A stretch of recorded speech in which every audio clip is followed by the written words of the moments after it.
Euzubillahimineşşeytanirracim. Bismillahirrahmanirrahim. Huzur 182. ayeti kerimeden başlayacağız diyor. Ali İmran suresi 182. ayeti kerime.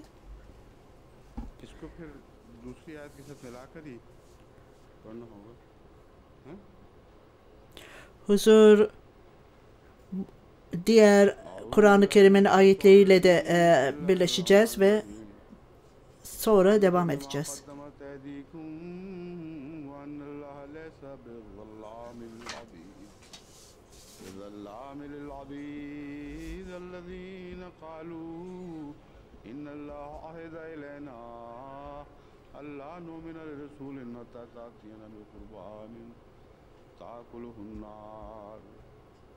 قل قد جاءكم رسل من قبلي بالبينات وبالذي قلتم فلما قتلتموهم إن كنتم صادقين.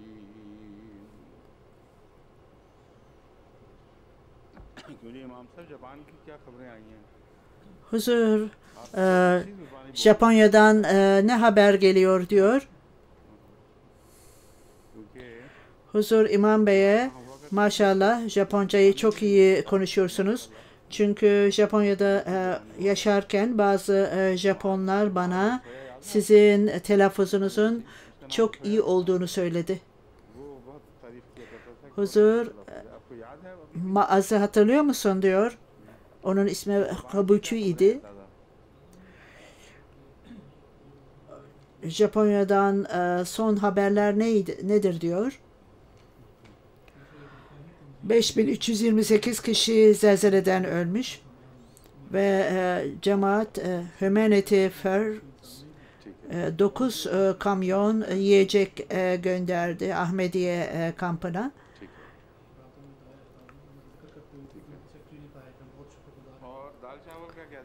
Ve onların sekreterleri çok memnun olarak teşekkürlerini bildirdiler.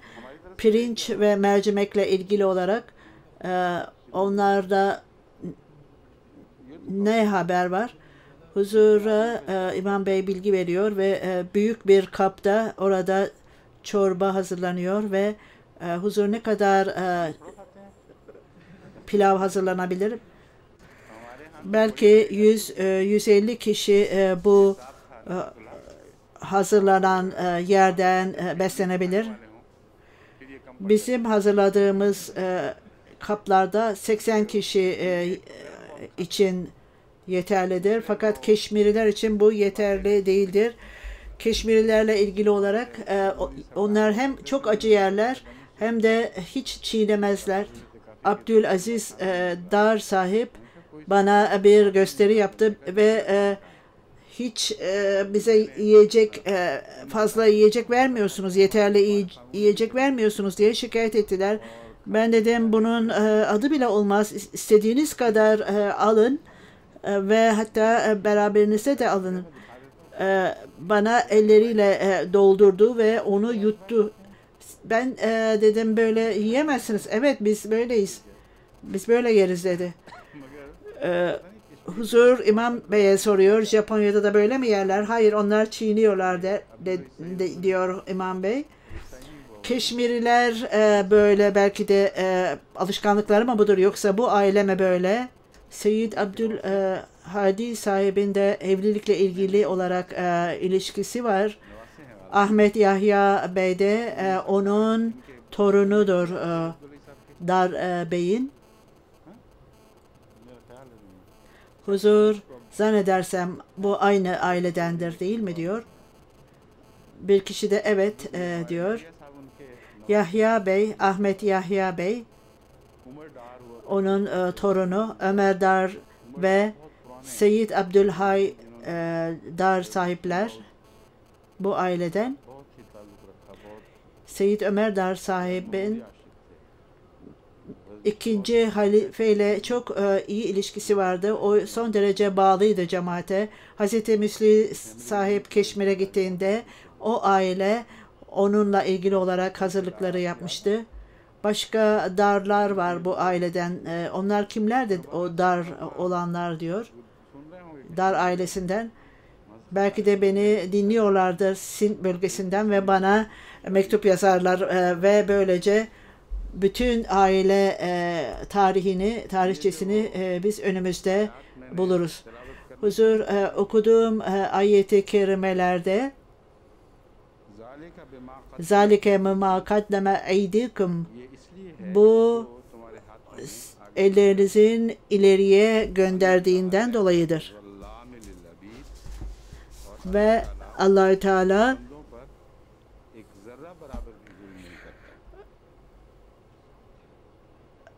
kullarına asla zulmetmez.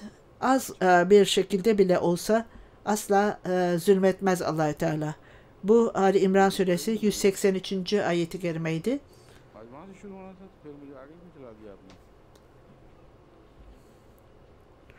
Özel kalem müdürü hatırlatmada bulunarak huzur hala 182. ayeti kerimede açıklamak gereken bazı noktalar var. Huzur bugün geçmiş bir önceki ayeti kerimenin de yine tilaveti yapılması gerekir.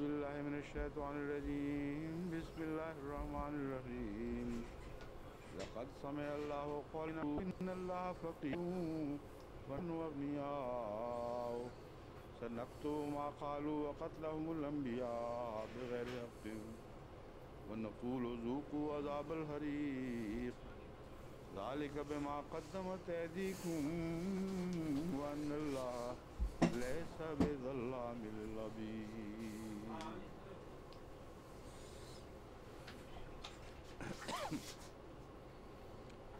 यकीनन अल्लाह ताला ने 188. ayeti kerimenin tercümesi şöyle: Allah fakir, biz ise zenginiz diyenlerin sözünü Allah elbette işitti. Biz onların söylediklerini ve peygamberlere senektubu, biz onların söylediklerini ve katlahumul enbiya, ayrıca peygamberleri haksız yere öldürmek peşinde bir gayri hakkı haksız yere öldürmek peşinde olduklarını mutlaka yazacağız. Zuku azabel harik, ve onlara yakıcı azabı tadın diyeceğiz. Zalike bima kaddemet eydikum, bu azap kendi elleriniz ile yapıp ileri sürdüklerinizin sonucudur.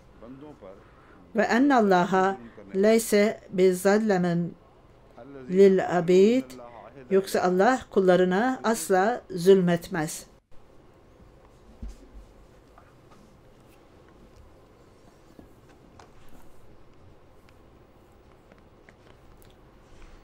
Huzur, biz derse başlamadan önce bu ayet-i kerimelerle ilgili olarak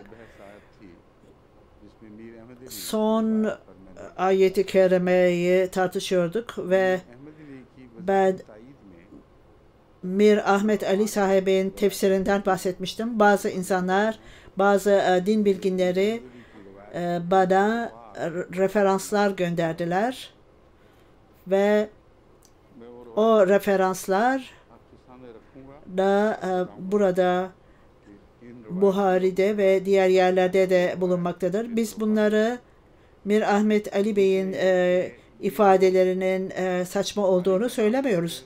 Bazen diyor huzur, Buhari'nin veya Müslim'in veya diğer güvenilir hadis kitaplarının isimlerini aldığında bu orada bulunmaktadır da onun için bunlar saçmadır diyemezsiniz. Esas kural, Kur'an-ı Kerim'den sonra bütün kitaplar Kur'an-ı Kerim gibi güvenilir değildir. Kaynak olarak hangi hadisin kaynağını gösterirseniz gösterin, eğer burada Kur'an-ı Kerim'e tezat varsa onlar hiçbir şekilde burada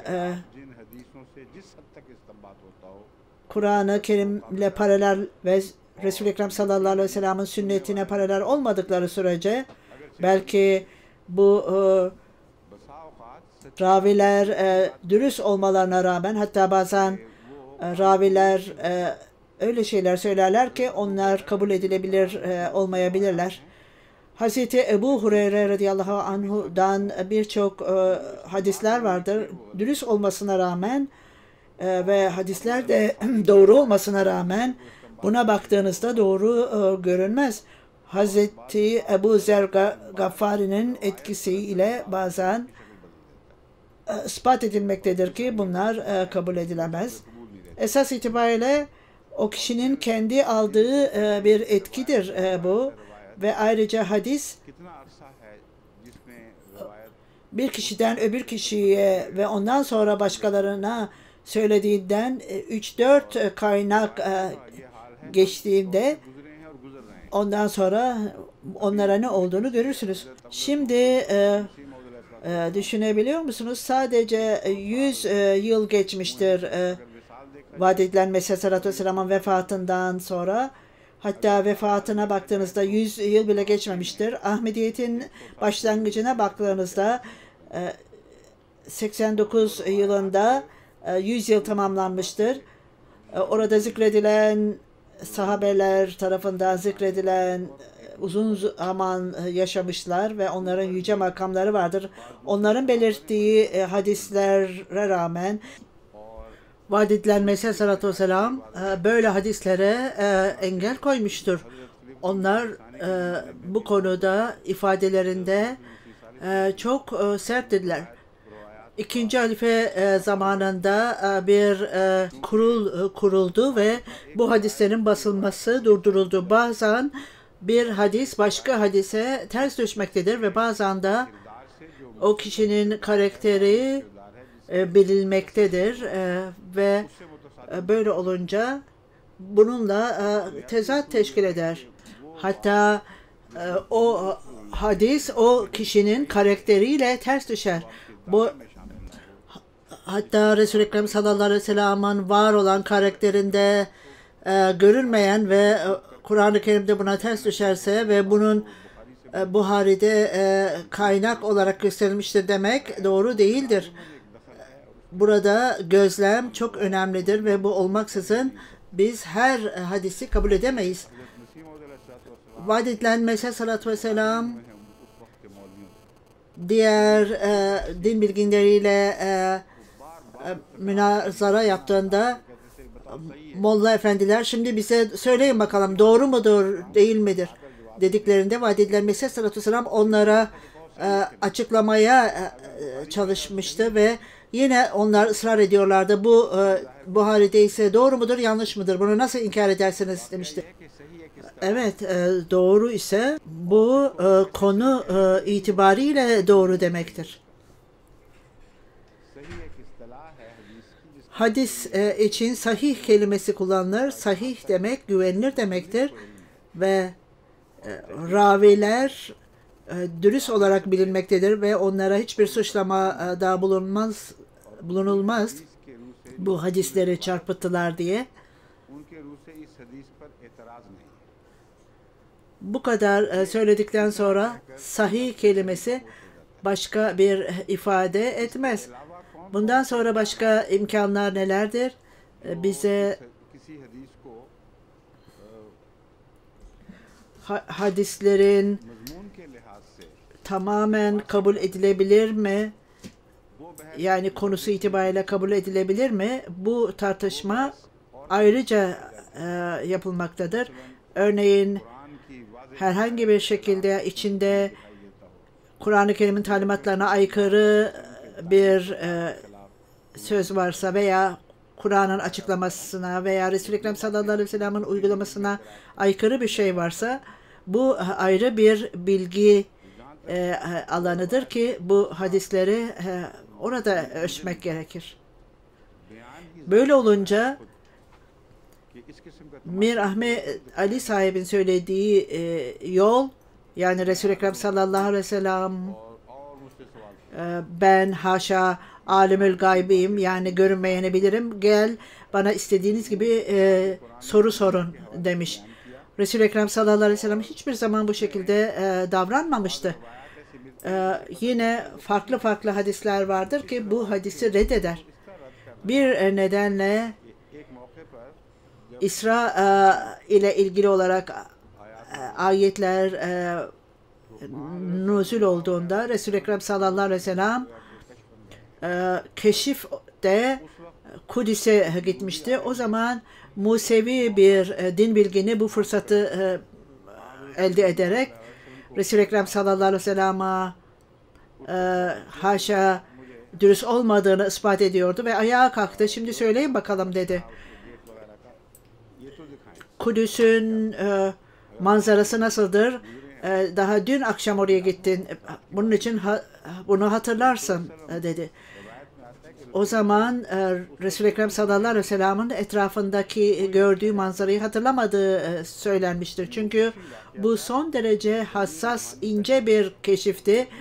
Bu alelade bir keşif değildi veya rüya değildi ve bu olağanüstü bir hassas, ince bir keşifti.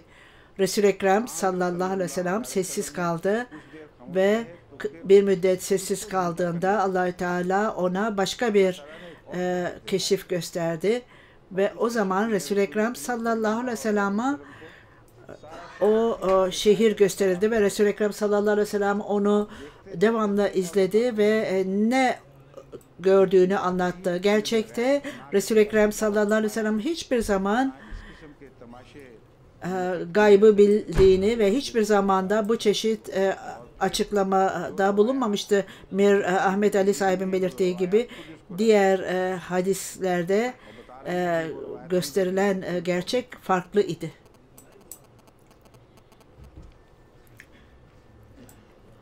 Resul-i Ekrem sallallahu aleyhi ve sellem müminlerden müşrikleri kıyamete kadar ayırt edeceğini söyledi. Bunu Ahmet Ali sahip söylemektedir ve münafıklar bununla alay etti ve o kendi dinini ve düşüncelerini dahi bilmiyor demektedirler. Bu onların iddiasıydı ve siz bizim münafıklığımızı bilmemektesiniz ve Resul-i Ekrem sallallahu aleyhi ve sellem'e bunlar hatırlatılmıştı. Biz bundan dün bahsettik. Resul-i Ekrem sallallahu aleyhi ve sellem kendisini bilmemekteydi. O zaman bunu kendisine bildirdiklerinde bildirmişti. O minberde ayağa kalkarak vahiy aldığında istediğiniz şekilde soru sorarsınız. Kıyametin sonuna kadar ne olacaktır? Bu kelimeleri iyice dinleyin diyoruz. Resul-i Ekrem sallallahu aleyhi ve sellem haşa ayağa kalkmış. Şimdi bana soru sorun. Ta kıyamete kadar bütün neler olacak ben bunları söyleyeceğim. Bu insanlar kıyamete kadar ne olacağını bilmiyorlardı. Onların bilmek istediği kalplerimizde nedir? Bunları bize söyleyebilir misiniz? Söyleyemez misiniz? Buna cevap olarak Resul-i Ekrem sallallahu aleyhi ve sellem onları görünmeyene götürmüştür. Hiçbir şekilde orada bir gerçek var mıdır, değil midir? Burada bir tasdik yoktur. Huzur bu referansları size bildireceğim. Bir kişi ayağa kalkarak anne ve babasının kim olduğunu sordu ve anne ve babaları kimin olduğunu bilmiyorlardı ve o kendi anne babasıyla ilgili olarak kendisi bile bilmiyordu. Onların kim olduğunu bilmiyordu ve soru sordu ve ondan sonra sonunda bu hadise göre Hazreti Ömer ayağa kalktı ve konuştu ve ondan sonra Resul-i Ekrem sallallahu aleyhi ve sellem kendi kızgınlığını belirterek ondan sonra bundan artık kaçınmaz mısınız dedi. Referans bana gönderilen referansları bunların Rahmet Ali sahibinin doğru olduğunu belirten referanslar olduğunu söylemeleri hayret vericidir diyoruz.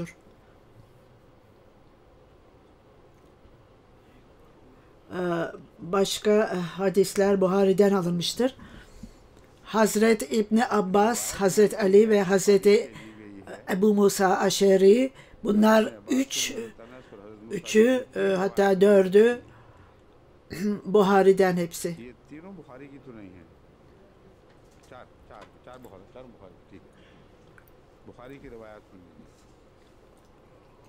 عن ابن عباس من عن ابن عباس قال كان Huzur bu استهزاء esas يقول الرجل من أبي rivayetleri okuyor Buhari'den.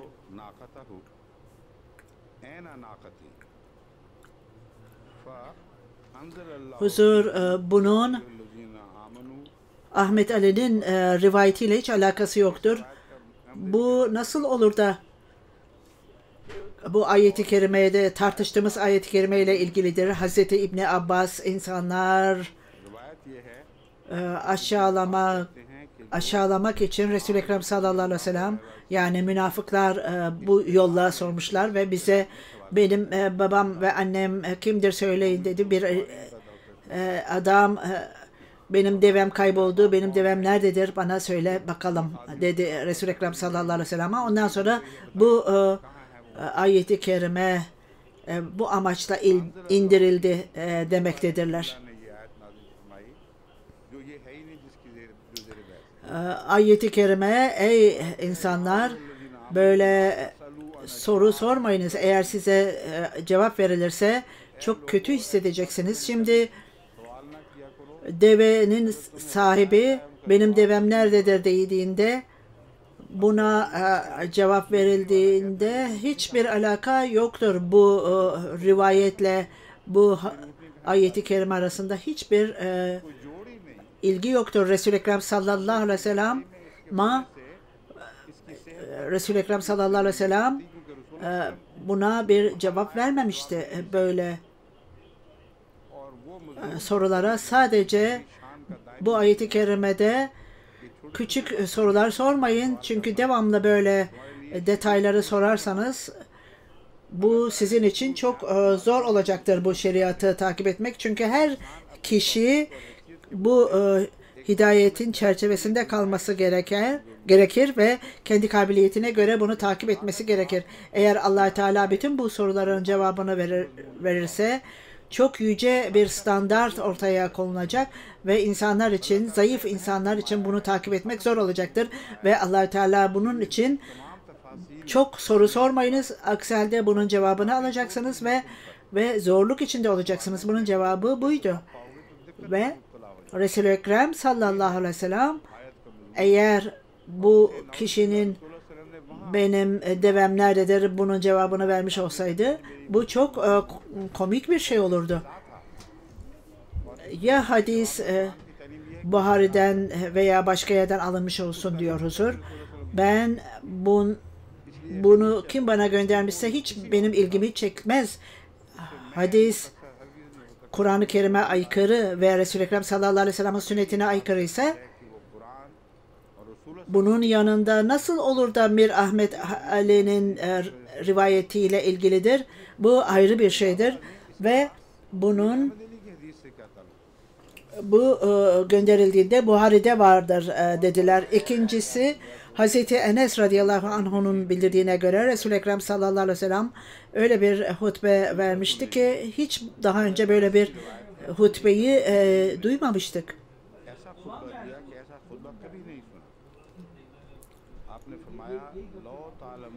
Ve Resul-i Ekrem sallallahu aleyhi ve sellem'in sahabeleri öylesine ağladılar ki bu sanki Mir Ahmet Ali sahibin rivayetinin gerçek olduğunu göstermek için gönderilmiştir. Kur'an-ı Kerim Resul-i Ekrem sallallahu aleyhi ve sellem'le alay ediyorsunuz, gülüyorsunuz ama sonunda kötü bir sonuca varacaksınız. Eğer bunu bilmiş olsaydınız çok az güler, çok ağlardınız der. Resul-i Ekrem sallallahu aleyhi ve sellem bundan bahsederek Allah Teala bana görünmeyenin bilgisini verdiğinde Kur'an-ı Kerim'de de belirttiği gibi bu insanlara nasıl muamele yapılacaktır? Resul-i Ekrem sallallahu aleyhi ve sellem Allah Teala bana açıkladığı gibi bir keresinde bundan bahsettiğimde sizin gülmeniz ve alay etmeniz çok zor olacaktır ve bu sizin için çok ağlanacak bir şeydir. Bu iki şey arasında ne bağlantı vardır? Huzur İmam Bey'e siz akıllı bir insansınız. Burada nerede bir ilgi vardır? Şimdi 3. hadisten bahsediyoruz. Bu rivayetler nereden geldiğini size söyleyeyim. Buhari'de Hazreti Enes radıyallahu anh'un Resul-i Ekrem sallallahu aleyhi ve sellem'in camiye geldiğini ve Abdullah bin Huzafa onun babasıyla ilgiliydi. Bazı iğnelemeler vardı İslam'dan önce ve o soru sordu ve sizin babanız kimdir dedi. Resul-i Ekrem sallallahu aleyhi ve sellem sizin babanız Huzafa'dır dedi. Resul-i Ekrem sallallahu aleyhi ve sellem devamlı bana sorun. O durumda Hazreti Ömer radıyallahu anhu çok saygı ile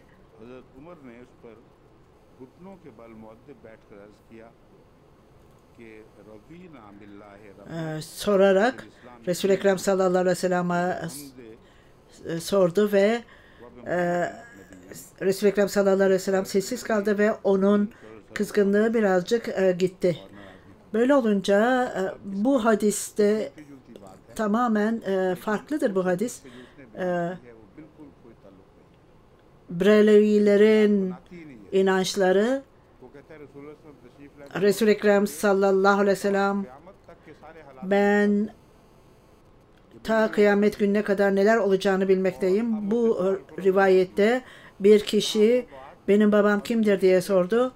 Babasının ismi zikredilmişti ve onun babası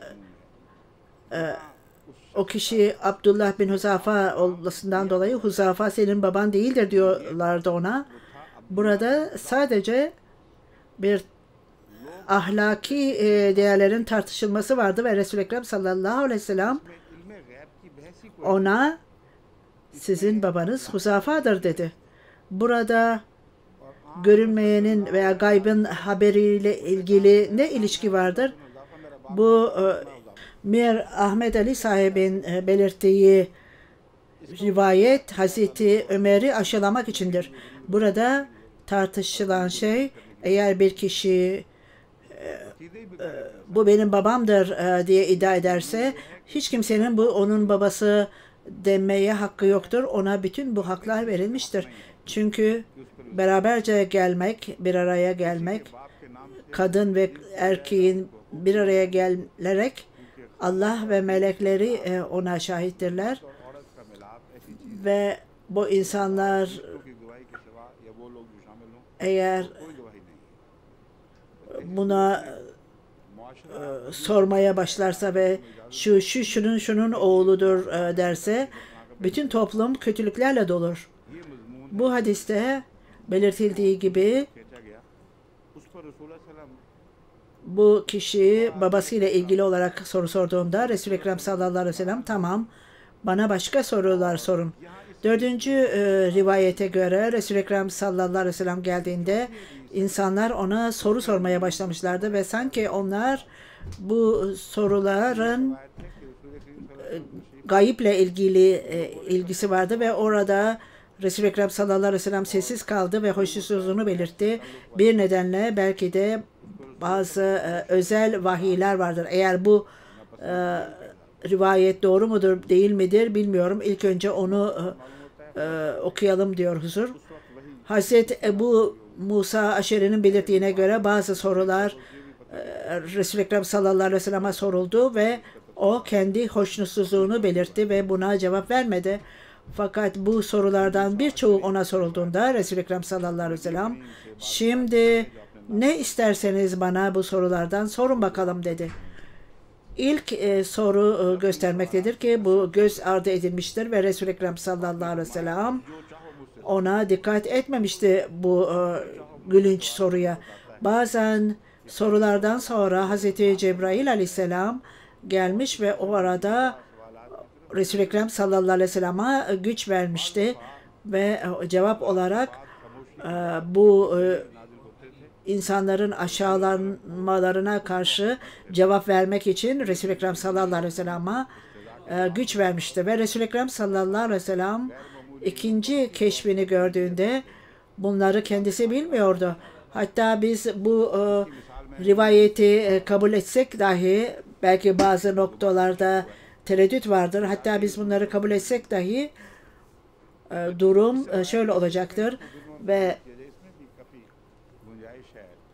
Huzeyfa'nın rivayetidir.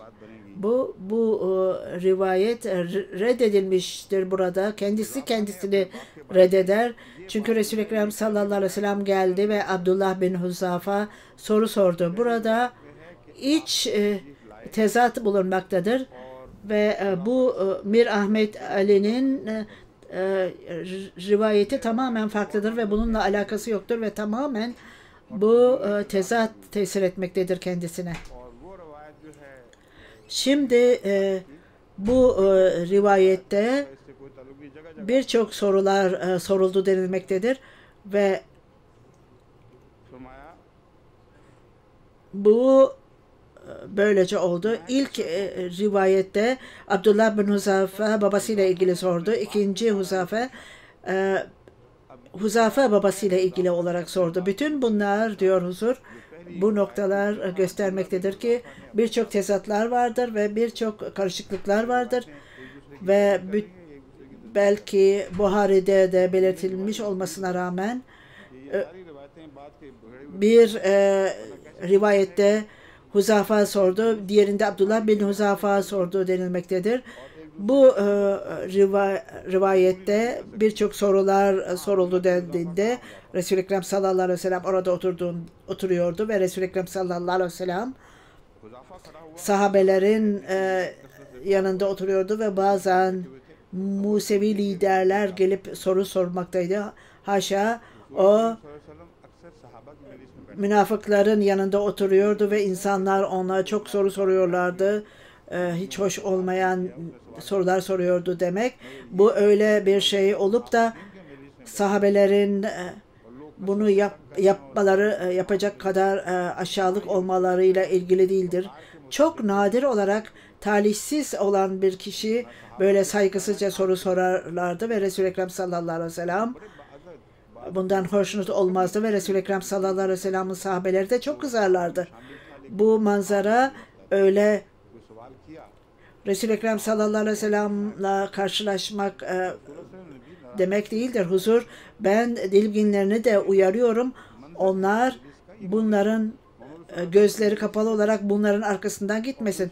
Temel kural hiçbir şekilde değişmeyen olan şey Resul-i Ekrem sallallahu aleyhi ve sellem hiçbir şekilde kendi arzusuyla bir şey söylemez. Ne söylemişse Allah-u Teala'nın ona verdiği vahiy ile konuşurdu. Böyle olunca Kur'an-ı Kerim'e veya başka metotları arayarak Resul-i Ekrem sallallahu aleyhi ve sellem'in karakterine aykırı düşen veya Resul-i Ekrem sallallahu aleyhi ve sellem'in yüce karakterinde hata yaratan şeyler, bunlar hadis değildir. Ya o ravilerin hatalarıdır veya unuttukları bir şey vardır. Bu raviler dürüsttürler ve onun içindir ki bu hadisleri toplayanlar bunları yazmışlardır ama bazen öyle şeyler buraya koyarlar ki, sokarlar ki hatta İmam Buhari'nin kendisi bile bundan hoşnut olmamış ve o da başka hadisten bahsetmiş ve birincisiyle tezat teşkil eden bir şeydir. Bu çeşit makaleler günlük El Fazıl gazetesinde yer almalıdır ki insanlar böylece bu nedenle doğru eğitilmelidir. Şimdi geri gelelim, bu Kur'an-ı Kerim'in ayet-i kerimesine dönelim diyor. Fakir olan kimdir? Fakrun, bu 182. ayet-i kerime bu kelimeleri ele alıyor. Kur'an-ı Kerim'in zor kelimelerini ele alıyor. 182. ayet-i kerimede Arapça fakir kelimesi fakrundan gelir. Fakr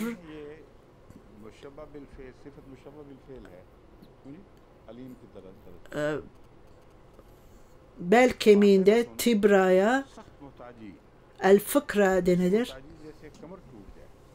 Eğer birinin tibrası kırılırsa kişi düzgün duramaz. Buna el-fıkır denir. Kişi öylesine fakir olan bir kişi, zayıf olan bir kişi kendi sırtı üzerinde duramaz. Buna fıkır denilir. Ve ayrıca duada da Hz. Musa Aleyhisselam Rabbi inni lima enzelte ileyye min hayrın fakir dediğinde ey Rabbim bana senin benim için iyi olan her şeyi bana ver dediğinde bu çok büyük bir duadır. Bizler genel olarak bunu namazlarımızda da dualarımızda da bunu söylemeliyiz. Çünkü bu çok büyük bir etki vardır ve kişiyi cahilce dua etmekten korur. Bazen kişi bilgisizden dolayı Allah-u Teala'dan bir şey ister ve o kendisi için iyi değildir. Bu duada Hz. Musa Aleyhisselam her şeyi Allah-u Teala'ya bırakmış ve ey Rabbim sen benim neye ihtiyacım olduğunu bilmektesin ve senden istediğim öyle bir şeydir ki senden gelen bir şeyi isterim ki bunun sonucu olarak Allah-u Teala her şeyi verdi. Allah-u Teala ona peygamberlik verdi. O ayrıca evlendi. Bundan daha büyük dua olabilir mi? Allah-u Teala onun duasını kabul etti ve Allah-u Teala bu duadan hoşlandı ve onun için bunu bizim için Kur'an-ı Kerim'de sakladı. Hz. Musa Aleyhisselam'ın Rabbi inni lima enzelte min hayrın fakir. İşte fakir kelimesi burada Arapça kullanışta bu kelimede bir delik kazmak, yerde bir delik açmak ve daha sonra hurma ağacının oraya dikilmesidir ki böyle olunca bu çukura fakir denilir. Ayrıca herhangi bir yeryüzünde su ile dolan bir çukurdur ve insan oğluna da fakir denilir çünkü o başka şeylere ihtiyacı vardır ve bu ihtiyaçlar yerine getirilir. Başka bir Arapça kullanımı bu kelimenin devenin burnunu delmektir. Devenin burnu delindiğinde bu deveye fakir denilir. Yani bu çaresizdir. Bu şekilde hayvanların çaresizlik durumuna da fakir denilir.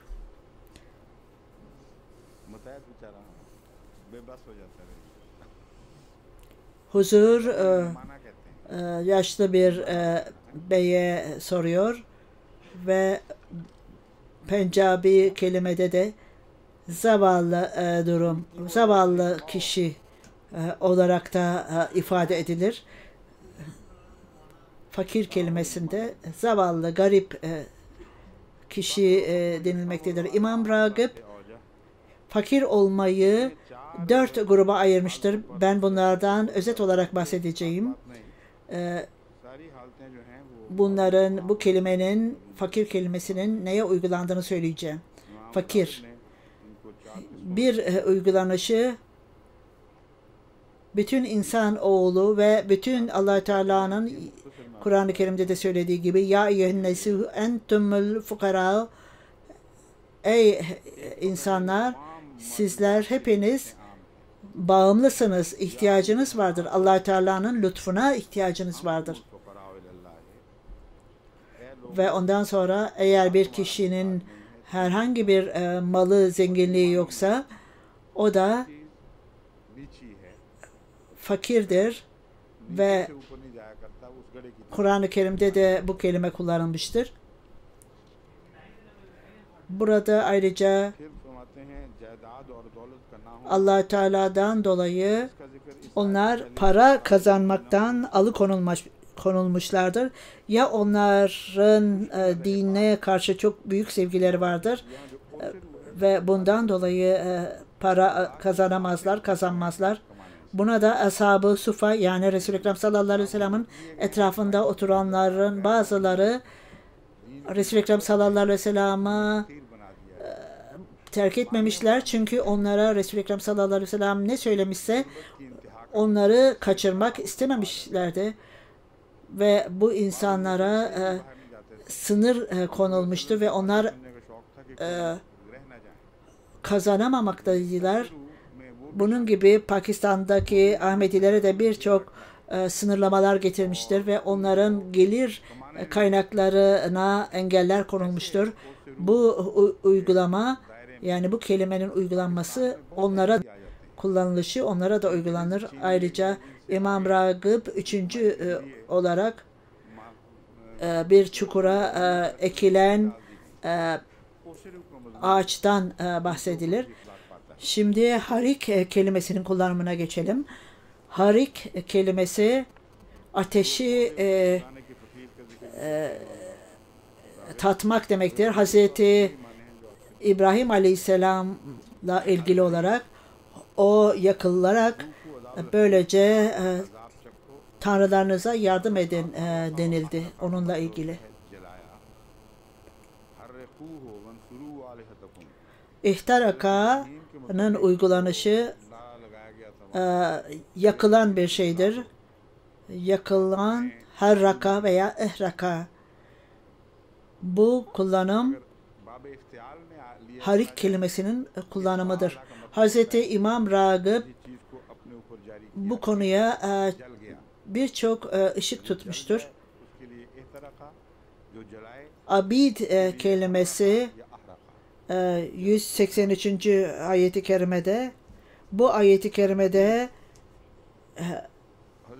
zikredilen kişiler Allah Teala'ya ibadet eden kullardır. Allah Teala'nın ibadur Rahman kullanıdır. Abid ve ibad her ikisi de abidde kullardır yani yaratılan kişidir. Fakat ibadet ile dolu olan kişiler yani ibadur Rahmanlar için ibad kelimesi kullanılmıştır. Ayrıca söylendiği gibi ibad olan kişi yani ibadetle dolu olan kişi itaat eden bir kişidir. Onu dörtle sınıflandırmışlardır abd kelimesini ve abd bir kul olup onun helal alım satımı vardır. El abdu bil abdi yani bir köle başka birine karşı ve bunun sonucu olarak bu karşılıklı değişim vasıtasıyla bu kişiye abd denilir. Ve abdül icat kişi Allah Teala'nın yarattığı kişidir. Birinin yarattığıdır Allah Teala onu yaratmıştır o varlığı. Yaratıklar onun köleleridir, kullarıdır. Özellikle insan oğulları şuurlu varlıklardır onlar ve Allah Teala tarafından yaratılmıştır. Bu insan oğluna uygulanır. Onlar Allah Teala'nın kullarıdır. Ve ondan sonra Allah Teala göklerde ve yerde olan her şey Allah Teala'ya götürülecektir ve onlar köle olarak, yaratık olarak yani Allah Teala tarafından yaratılanlar olarak Allah Teala'ya döndürüleceklerdir. Ve ondan sonra şöyle diyor: başka bir sınıflandırmada ईमान खुदा के हुजूर ibadetiyle ve itaatiyle kişi köle olur. Bunlardan iki grup vardır. Bir tanesi Allah Teala'nın samimi kullarıdır. Allah Teala'nın bununla ilgili olarak peygamberlerle ilgili olarak konuştuğu gibi, örneğin Allah Teala काम की वजह şöyle demiştir. इस लिहाज से लोग दो किस्म Hazreti Eyüp Aleyhisselam'la ilgili olarak अल्लाह का Fesker abdana Eyyuba inneka abdan şekura, aynı yolla Allah Teala onları sevgiyle bahseder ve Allah Teala'nın ibadet eden kulları olarak bahsediyor. Başka abd veya köle, Abdülle dünya, kişi dünyanın kölesi olur.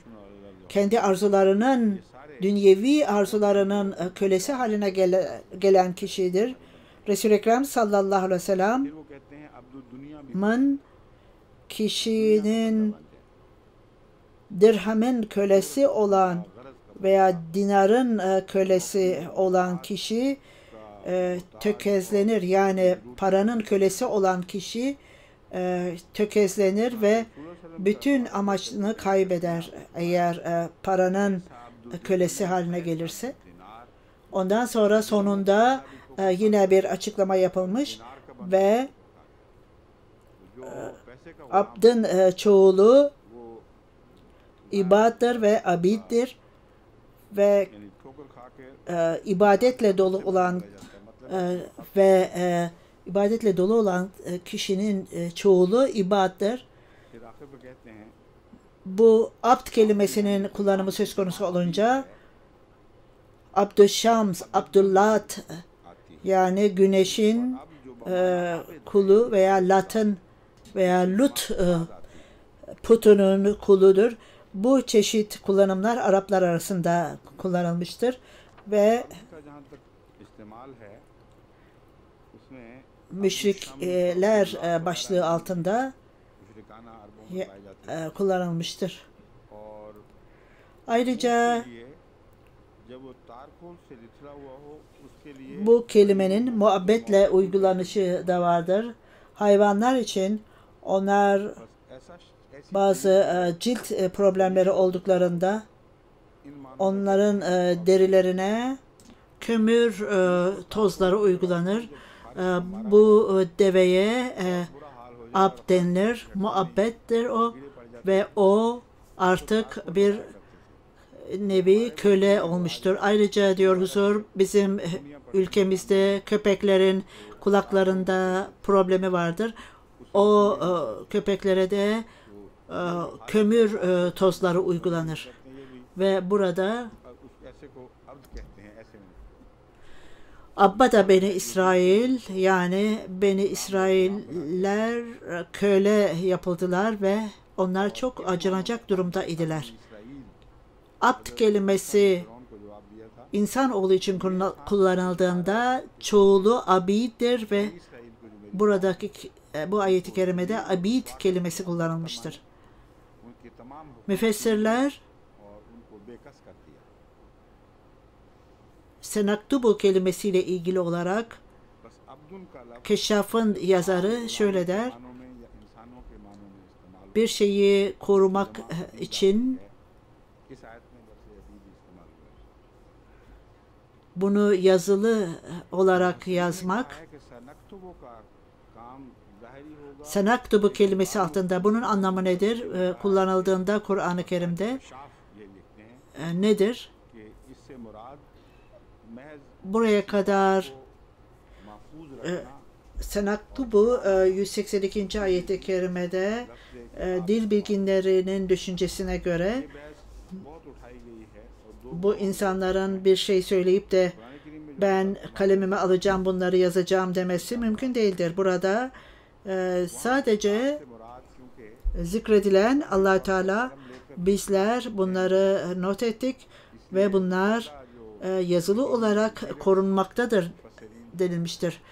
वो समझते Diğer başka bir şey evrende ben हैं और अल्लाह ने कलम homeopatik derslerimde de belirttim. Allah Teala öyle bir sistemi ortaya koymuştur ki bir kere bir şey olduğunda bu silinip atılamaz. Aynen bir şeyi yazmaktır. Ne söylemişlerse onlar korunmuştur ve daha birçok bilim adamı vardır ki bu düşünceyi ortaya koymaktadırlar. Gelecekte belki biz bu aletleri icat edeceğiz. Bu kötülükler, binlerce yıl önce atmosfere gelen bu kötülükleri yakalayacağız ve belki de bunları ayırt edebileceğiz veya onları dinleyebileceğiz. Bu ne kadar uzaktır bu inanca veya bu ne kadar gerçekleşecektir? Bu görülebilecek şeydir. Fakat gerçek olan şey ne söylenmişse, ne yapılmışsa bu korunmuştur, yazılmıştır ve orada öylece kalacaktır. Ve yeryüzünün ısısı sadece 4 derece kaldı dediklerinde, Big Bang olduğunda, daha evrenin başlangıcında Big Bang olduğunda, büyük patlama olduğunda, büyük patlamada yani Big Bang'de bu ses öylesine yayılmaktaydı ki şimdi 4 dereceye ulaşmış ve yavaş yavaş uzaklaşmaktadır. Bunun içinde şuurumuz 4 derece kalacaktır. Fakat çok ilginç felsefi bir durum nokta ele alınmıştır bilim adamları tarafından. Bir keresinde ne olmuşsa o orada devamlı korunacaktır ve zaman içerisinde o belki zayıflayacaktır ama hiçbir zaman kendi orijinalliğine dönmeyecektir. Burada farklı farklı enerjilerden bahsedilmiştir ve bütün evrende toplam enerji var olan enerjinin bir bölümü öyle güce dönüşmektedir ki bu hiçbir zaman geri orijinaline dönmeyecektir. Hatta evren tahrip olmuş olsa bile kara nokta yani black hole yaratılmış olsa bile enerji tekrar geri orijinaline dönmeyecektir. Hafıza gittikçe zayıflayacaktır. Fakat bunu yükseltmek, bunu arttırmak mümkün değildir. Fakat bazı aletler tarafından bu ölçülebilir mi değil mi? Bu görülecektir. Şimdi uzun tartışmalara girecek zaman değildir. Fakat size söylemek istediğim burada diyoruzdur.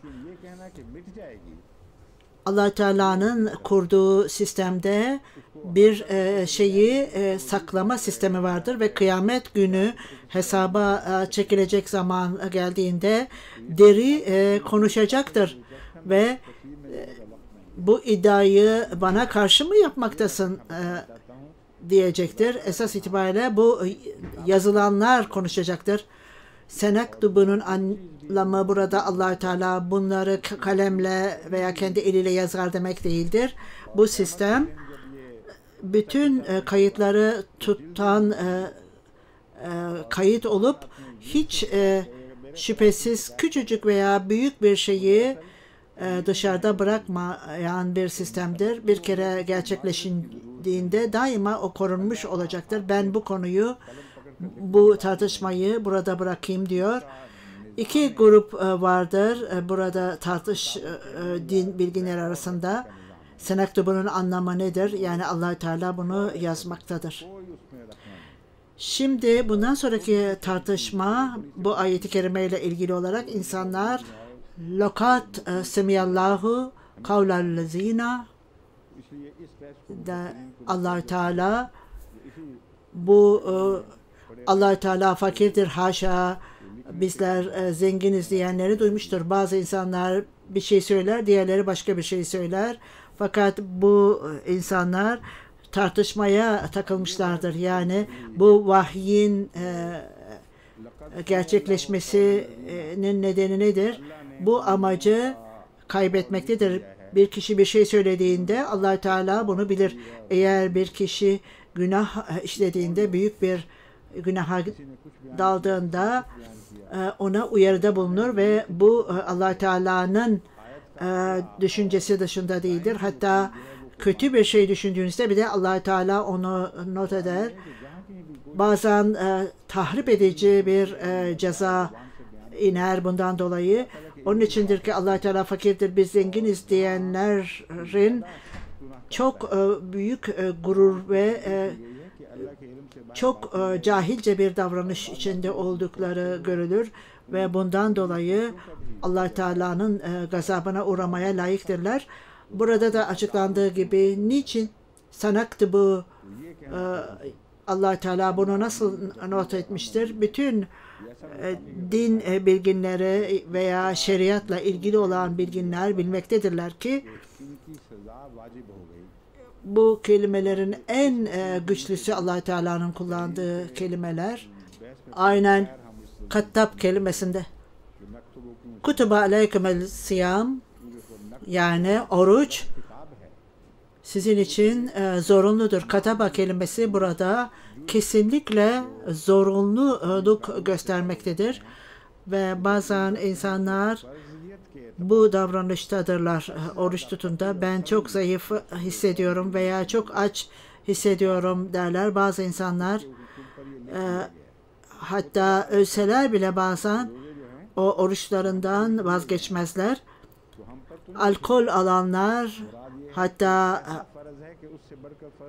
oruçlarına alkolle başlarlar ve alkolle sona ererler. Ben Belçika'dan telefon aldım. Burada 4 Pakistanlı genç var ve bu konuyu tartışmaktadırlar ve misyon evine telefon ederek bunu sordular.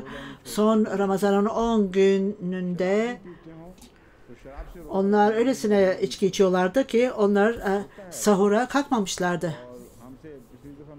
Ve bu nedenle bu oğlanların ikisi biz sahur yapmadan oruç tutabiliriz. Bunların ikincisi son içtiğimiz alkoldü. Bu oruç kabul edilebilir değildir.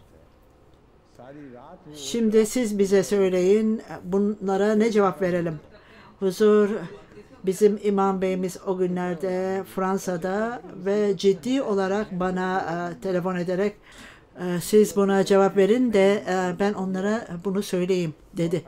İnsanlar bazen zorunlu şeyleri öylesine korkunç duruma getirirler ki sanki o kadar orucu tutmak öylece zorunludur ki içki içsek bile bunu devam edelim ve sonuç olarak orucu tutabiliriz ve hatta bazıları bir keresinde hapşırsalar bile biz iyi değiliz ve oruç tutmayacağız derler.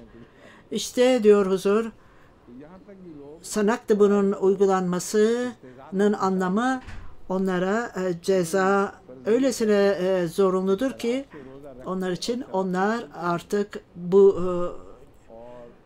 hiçbir şekilde bundan çıkıp kurtulamayacaklardır. Hazreti İmam Razi bu konuda tefsir yaparak şöyle diyor.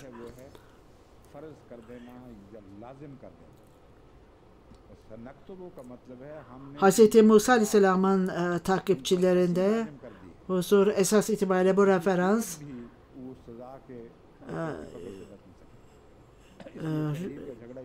yüzüğün yakılmasıyla ilgili olarak biz ona geldiğimizde konuşacağız. İmam Razi hiçbir aklı başında olan bir kişi Allah-u Teala fakirdir ben zenginim diyemez.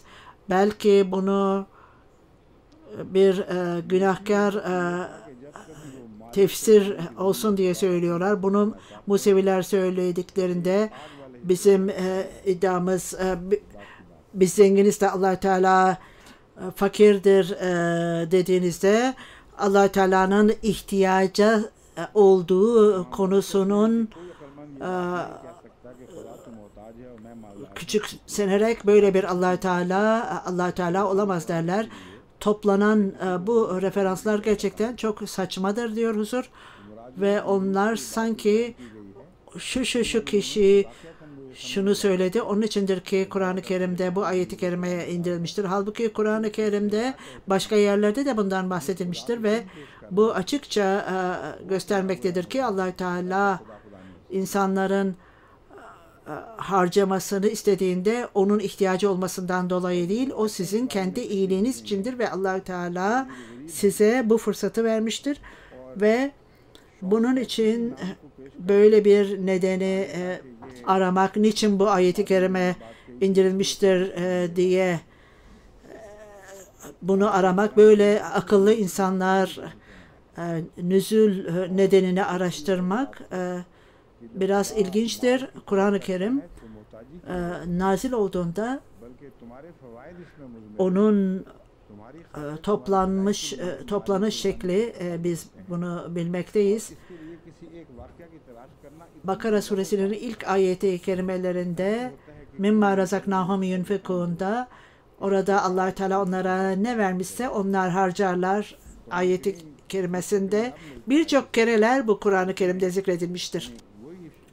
Bunun için niçin bu indirildi, Museviler bunu söyledi, şunu söyledi, nedeni neydi diye aramak gereksizdir. Kur'an-ı Kerim Allah Teala'nın yolunda harcamakla ilgili konuştuğunda o zamanın Musevileri Müslümanlardan daha zengindi Museviler o zaman mukayese edilecek olursa ve onlar bizler zenginiz, sizler fakirsiniz ve Allah Teala onlardan yani o fakirlerden istemektedir.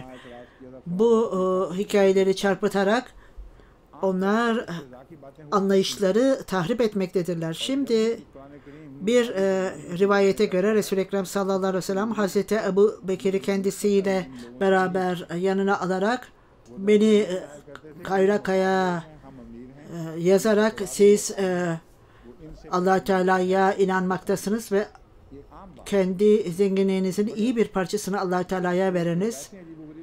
İyi bir borç verin Allah Teala'ya. O arada Musevi liderlerden birisi şuraya bakın, onların Rabbi fakir hale geldi ve bizden istiyor şimdi. Fakat onlara sormadılar, Musevilerden istenmedi. Nerede Allah Teala'nın yolunda harcanmasından bahsedildiklerinde ya eyyühellezine amenu, ey müminler Allah Teala'nın yolunda harcayın denilmiştir. Bütün millet belki burada imanlı olan olarak zikredilmiştir. Bu rivayette kişi bu Allah Teala ile ilgili olarak böyle konuşmuş ve Hazreti Ebu Bekir de bazı hadislere göre onu tokatlamıştı ve halbuki orada başka Museviler de vardı ve nasıl olur da Hazreti Ebu Bekir kendi kılıcını alabilir? O gayet yaşlıydı ve bu eski bir rivayet olup Hazreti Ebu Bekir'in karakterine aykırıdır. Genel olarak insanlar Hazreti Ömer'le ilgili olarak bu çeşit hikayeler uydururlar ama Hazreti Ebu Bekir'le ilgili olarak değildir. Burada ravi herhalde isimleri de unutmuştur diyor huzur. Hazreti Ebu Bekir radıyallahu anhu işte bu olmuştur demiş ve onların dediğine göre bu olay Resul-i Ekrem sallallahu aleyhi ve sellem'e götürülmüş ve ondan sonra işte bundan dolayıdır ki bu ayeti kerime nazil olmuştur. Şimdi diyor huzur, herhangi bir anlayışı olan, Kur'an-ı Kerim anlayışı olan bir kişi bu çeşit hadisleri, bu çeşit rivayetleri kabul edemez. Bu rivayet tamamen bu konuya ve konunun devamına aykırıdır. Kur'an-ı Kerim'in bu ayet-i kerimesindeki konuya aykırıdır. Bu kişinin ismi Fanihas olarak zikredilmiştir.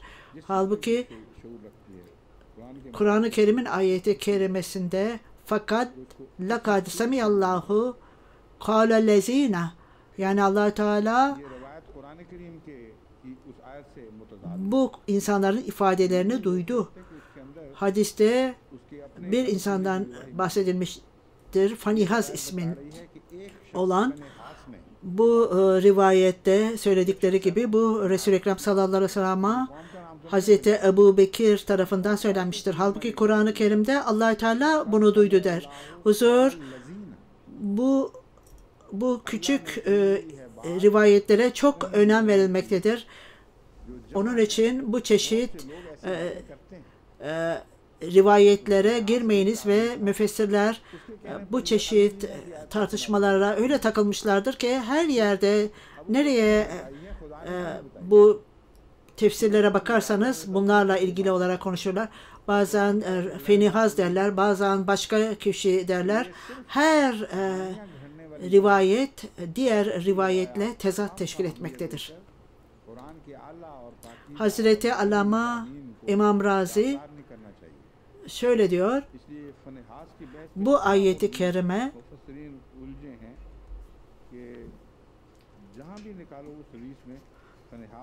gereksiz olarak o hadisle bağdaştırılmıştır. Bu noktada da Hazreti İmam Razi'nin anlayışıdır bu nokta diyoruz. Ve şöyle diyor, bu Musevilerle ilgiliydi. Çünkü onların kötü alışkanlıklarından dolayı bunu bu şekilde yapmak doğru değildir diyoruz. Bu öyle yeni bir şey değildir, Musevilerle ilgilidir. Hz. Musa Aleyhisselam Musevileri çağırıp onları savaşa çağırdıklarında o zaman bile niçin Allah-u Teala bizim onun için savaşmamıza ihtiyacı olsun? Sen git kendi Rabbinle, kendi Tanrınla savaş. Ey Moses, fakatila, sen ve senin Rabbin savaş onlarla. Biz burada oturup bekleyeceğiz ve bakalım neler olacak. Hazreti İmam Razi, Museviler bunu yapmıştı ve bu onların alışkanlığıydı. Burada bir olayla ilgili olarak yazılması gerekmez burada. İmam Razi, eğer bizler bu sanattı bu kelimesini yazıldı olarak alırsak, buradaki çıkartılacak sonuç, bu ifadeyi dinledikten sonra Allah-u Teala belki karar vermiştir ve bu yazılmalıdır Kur'an-ı Kerim'de ve böylece onların kötü karakterleri insanlar tarafından ebediyen bilinmelidir. Belki bu Kur'an-ı Kerim'de bu ifadenin yazılması kendileri açısından böyledir ve Allah-u Teala bu şekilde bunu yazmıştır.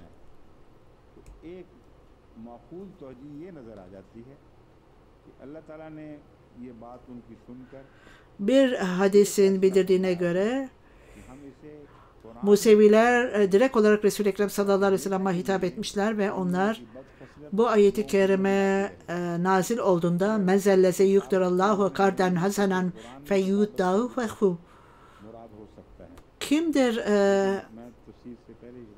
Allah-u Teala'ya borç versin ki Allah-u Teala bunu daha fazla yapsın onlar için. Bu arada Museviler, ey Muhammed sallallahu aleyhi ve sellem, senin Rabbin fakir oldu ve şimdi insanlardan borç istemektedir. Ve onlar işte bundan dolayıdır ki bu ayeti kerime nazil oldu demektedirler. Ve onlar eğer bu Allama Razi şöyle der, eğer bu herhangi bir nedenle nazil olmuş olsaydı bu insanlar bu çeşit ifadeler kullanırlardı. Muhammed bin İshak bir ekrama vasıtasıyla bir rivayeti söyler. Fenihaz değil, başka insanlar da orada vardı diyor huzur. Ve bilgili insanlar da oradaydı ve onların yanında başkaları da vardı. Hazreti Ebu Bekir ona, İnşallah kötülüklerle karşılaşasın dedi. Onun Şii olduğu zikredilmektedir. Huzur öyle bu rivayetler vardır ki müfessirler tarafından ele alınmıştır. Bu Tefsir el-Kafi Siret İbni Haşam da yazılmaktadır. Huzur herhangi bir araştırma yapmadan bu insanlar hem tarih kitaplarına hem tefsir kitaplarına öyle çok şeyler almışlardır ki ve bunları Kur'an-ı Kerim'i anlama bakımından bunu hidayet olarak alırlar. Kur'an-ı Kerim'i anlamak için böyle rivayetlere gerek yoktur. Çünkü konunun karışık olduğu yerlerde bazen aynı benzer meselelerde de bunları anlamak zorsa, Resul-i Ekrem sallallahu aleyhi ve sellem bunlarla ilgili olarak ne söylemişse bunu kolaylaştırır bunları ve bunları, bu noktaları açıklamak kolaydır. Fakat bu rivayetler esas itibariyle Kur'an-ı Kerim'in açık talimatlarını kapatır ve onları karmakarışık ederek örter. Şii müfessirler ellerinden geldiği kadar Sufi niteliğinde anlayışa girerler. Bazı Şii müfessirler çünkü Allah Teala'yı insanlar görmediklerinden dolayı onlar Sufilerin velileri görmektedirler ve onları fakir olarak görmektedirler. Bu durumda fakir durumundadırlar. Yani ondan dolayıdır ki bu ifadeyi söylemişlerdir. Huzur parasal yardım istendiği için insanlar bu sözleri söylemektedirler diyor. Huzur bütün diğer müfessirler böyle tartışmaya girmişlerdir. Satnaktubu kelimesiyle ilgili olarak niçin Allah Teala bu yazılmıştır diye. Şimdi diyor Huzur daha da ileriye gideceğiz ve bundan sonraki bu ayet-i kerimenin geri kalan bölümünü ele alacağız.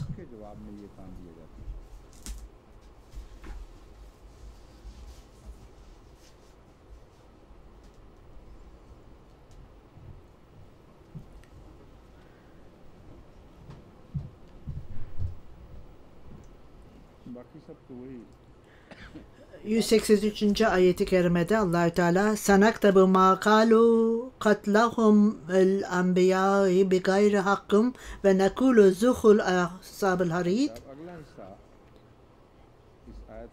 Onların haksız yere peygamberleri öldürmek peşinde oldukları ile ilgili olarak bir grup peygamberleri öldürmek demek, onların peygamberlerin mesajına karşı gelmek ve ellerinden geldiği kadar bu getirdikleri mesajı öldürmektir. Aksi halde İncil'de veya diğer kitaplarda, ilahi kitaplarda hiçbir şekilde peygamberlerin öldürülmesinden bahsedilmemektedir. Fakat bazıları ise onların belirttiği gibi belirtilmiştir ve öldürmekle ilgili olarak Hazreti Yahya aleyhisselam ve Hazreti Zekeriya aleyhisselamların öldürülmüş olduğundan bahsedilmektedir. Halbuki burada Kur'an-ı Kerim herhangi bir olaydan bile bahsedilmez.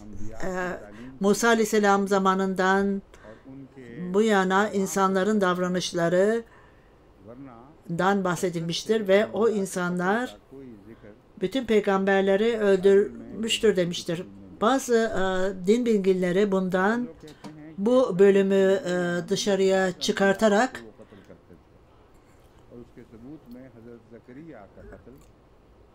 bu problemi çıkartmışlar ve böylece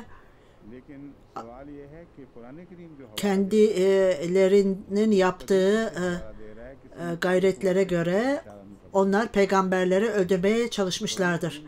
Bunlar çok büyük din bilgileri tarafından bahsedilmiştir. Hatta kişinin birini öldürmeye teşebbüs etmesi öldürmek demektir. Allah Teala bundan ve ma selamuhu diye bahsettiğinde onlar ellerinden geldiği gibi İsa Aleyhisselam'ı hacca gelmeye çalıştılar dediğinde mollalar yaygara koparttılar ve itiraz ederek दिलचस्प है क्योंकि ये बात बड़े बड़े bu kelime मुफस्सिरीन ने बयान फरमाई है onu çarmıha germeye çalıştılar dememektedir. Katlahum bil enbiya diyerek kendi din bilginleri onlara teşebbüs etmek, öldürmeye teşebbüs etmek, öldürmek gibidirler. Hiçbir hadis yoktur ki benim bildiğim kadarıyla diyor huzur. Hazreti Yahya Aleyhisselam'ın ve Hazreti Zekeriya Aleyhisselam'ların öldürülmesiyle ilgili olarak bir hadisi hatırlamıyorum. Bu konuda yardıma ihtiyacım var diyor huzur. Özellikle bu konuda özellikle çalışanlar bu konuya baksınlar. Yani Hazreti Yahya ve Hazreti Zekeriya Aleyhisselam'ların öldürülmesiyle ilgili olarak onların öldürülmelerinde eğer herhangi bir referans varsa, bulabilecekleri bir referans varsa öldürülmüşlerdir diye Resul-i Ekrem sallallahu aleyhi ve sellem'den olsun bu Hazreti Yahya Aleyhisselam'ın öldürülmüş olabileceğine ilgili olarak bir referans varsa bu ne kadar uzaktır veya ne kadar gerçektir? Öldürülmüş müdür? Yoksa aynen ona benzer bir şey olmuş mudur? Hazreti İsa Aleyhisselam'da olduğu gibi onu öldürmeye çalıştılar ama öldüremediler. Belli imkanlar olabilir kişinin görebileceği ve bu nedenle diyor huzur, ben bu referansları biliyorum. Bu referanslar vaat edilen Mesih sallallahu aleyhi ve sellem'in referansları olup bu referanslar diyor huzur genel etkiler olup din bilginlerinin etkileridir. Fakat onlar herhangi bir bu konuda karar vermemektedirler. Yani bu doğru değildir. Çünkü vaat edilen Mesih sallallahu aleyhi ve sellem bunları Hazreti Yahya Aleyhisselam'ın belki de öldürülmüş olabileceğini kabul etmiştir demek doğru değildir. Bunlar bu konuları ayrı almak gerekir. Çünkü vaat edilen Mesih sallallahu aleyhi ve sellem sonucu şu sonuca çıkartmıştır. Yani Musa Aleyhisselam'ın takipçilerinde ilk halife öldürülmüş ve ondan sonra Resul-i Ekrem sallallahu aleyhi ve sellem'in ilk halifesi de öldürülmüştür ve Musa Aleyhisselam'ın Mesih'inin öldürülmüş olması mümkün değildir. Çünkü Resul-i Ekrem sallallahu aleyhi ve sellem'in Mesih'inin öldürülmesi de mümkün değildir. Çünkü ayrıca Hz. Musa Aleyhisselam'ın öldürülmediği gibi Resul-i Ekrem sallallahu aleyhi ve sellem de öldürülmemiştir. Söz verildiğinde Resul-i Ekrem sallallahu aleyhi ve sellem'e yani o her türlü düşmanlardan korunacağı konusunda söz verildiği gibi aynı şekilde Hz. İsa Aleyhisselam'a da bu söz verilmiştir.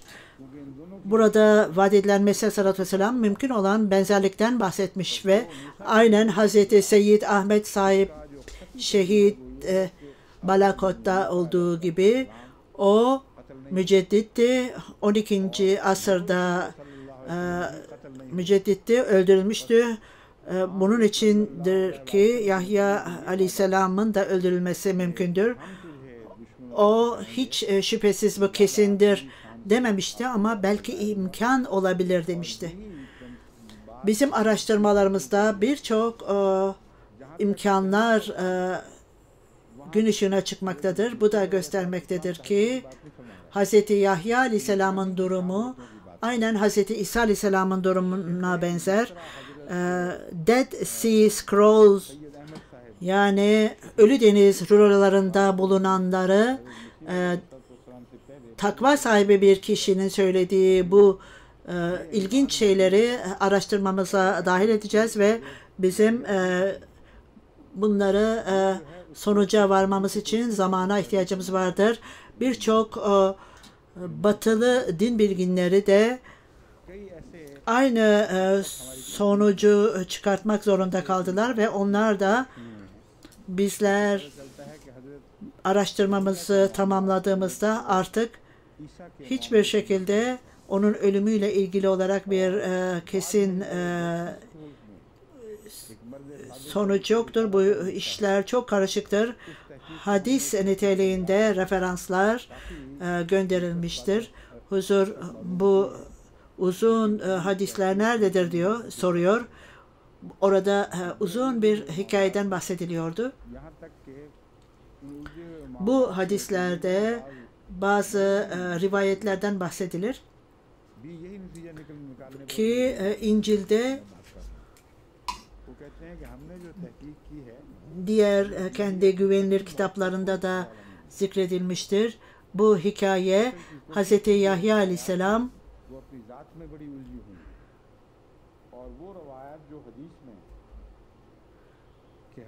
o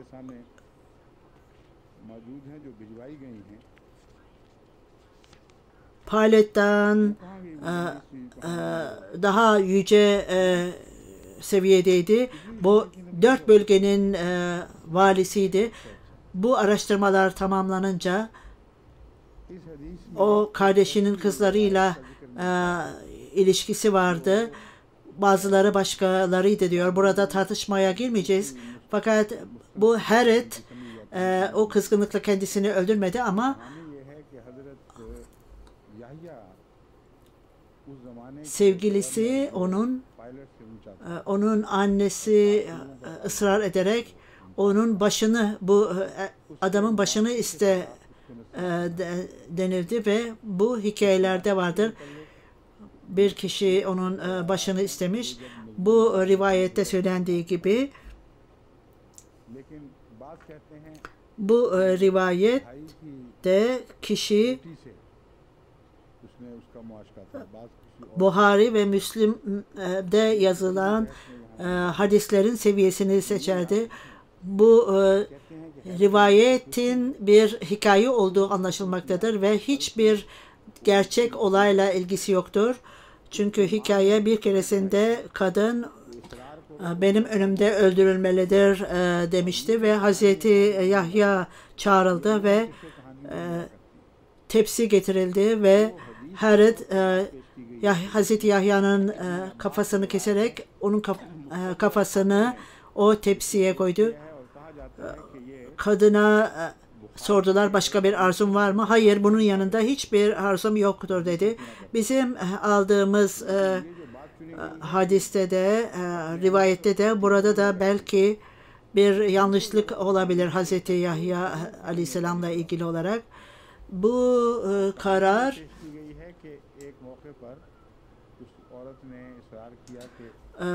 bir partide, içilen bir partide yer aldı. Hazreti Yahya Aleyhisselam o zaman da yoktu ve o zaman da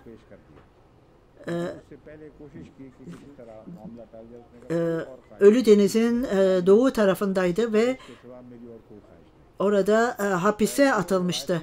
Bu araştırma göstermektedir ki bu olayın geçtiği yerde 70 mil uzaktaydı ve o günlerde böyle bir yolculuk ne kadar sürerdi?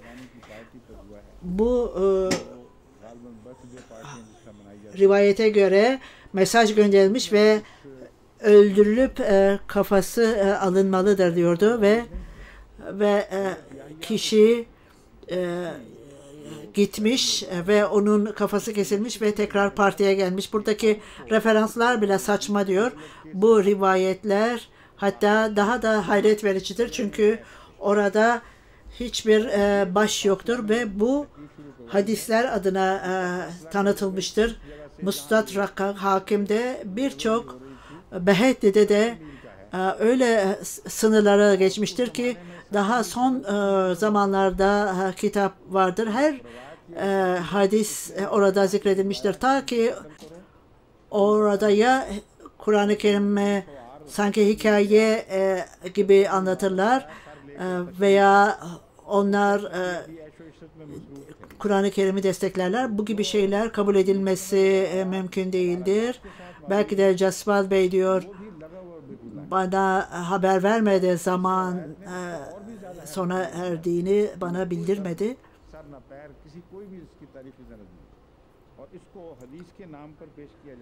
Dersil Kur'an'ın zamanı bugün için sona erdi diyor huzur. Ve